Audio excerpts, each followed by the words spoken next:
सड़कों की हालत इस वजह से ख़राब नहीं है कि उन पे काम नहीं चल रहा है।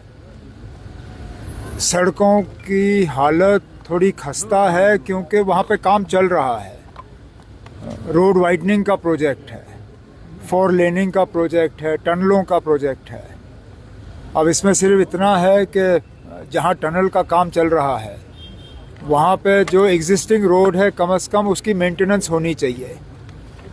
अब जो आज मैंने श्रीनगर से सुबह 6:30 बजे निकला हूँ, मुगल रोड से लेके बफलियाज से पूंछ से अब रजौरी, मैंने खुद सड़क का हाल देखा है।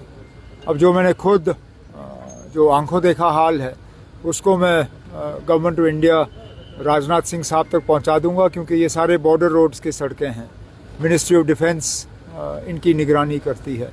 तो राजनाथ सिंह साहब के साथ मुलाकात करके उनसे गुजारिश करूंगा, एक तो बॉर्डर रोड्स के काम में थोड़ी तेज़ी लाई जाए, और जब तक टनलों का काम मुकम्मल नहीं होता तब तक जो सड़क का हिस्सा टनल के ज़रिए कट जाएगा उसकी ठीक ठाक मेंटेनेंस होनी चाहिए, जो अभी नहीं हो रही है। तो लोगों की अभी भी डिमांड है कि बॉर्डर में जो है बंकर अभी भी नहीं बने।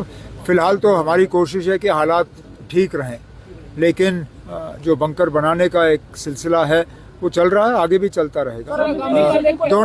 दोनों चीज़ें, क्योंकि कुछ लोग कहते हैं कि इंडिविजुअल बंकर होने चाहिए।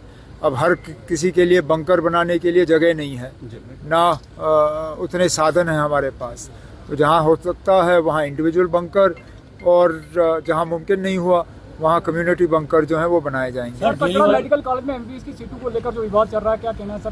किस वाले मेडिकल कॉलेज में जो मेडिकल कॉलेज, तो उसके बारे में कहने की ज़रूरत ही क्या है ना। जब उन्होंने यूनिवर्सिटी में मेडिकल कॉलेज बनाने का फैसला किया, ये जानते हुए किया कि मज़हब के बुनियाद पे सीटों का बंटवारा नहीं हो सकता। उन्होंने नीट के इम्तिहान को जो है उसको मंजूरी दी। नीट के इम्तिहान में सिर्फ़ और सिर्फ काबिलियत देखी जाती है। अब जिन बच्चों ने इम्तिहान में नंबर हासिल किए, नंबर के बुनियाद पे एडमिशन लिया, आज उन्हें सिर्फ इस बात की सज़ा मिलेगी कि उनका मज़हब जो है अलग है। ये ना कानून इस बात की इजाज़त देती है, ना हमारा आइन इस बात की इजाज़त देती है, ना यूनिवर्सिटी की अपनी पॉलिसी। अगर आप चाहते हो कि मज़हब के बुनियाद पे सीटों का बंटवारा हो, एक तो जो हुकूमत से ग्रांट इन एड लिया जाता है वो ग्रांट इन एड लेना बंद कर दीजिए।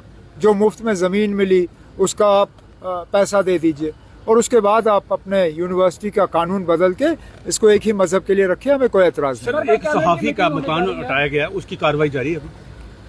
अब ये मैंने पिछले दिनों श्रीनगर में भी कहा, ये हमारे हाथों नहीं हुआ है जी। जिन्होंने इस अफसर को लगाया है, जिस अफसर के ज़रिए ये काम हुआ है, अगर वो कभी यहाँ आए तो आप उनसे पूछ लीजिए। सर,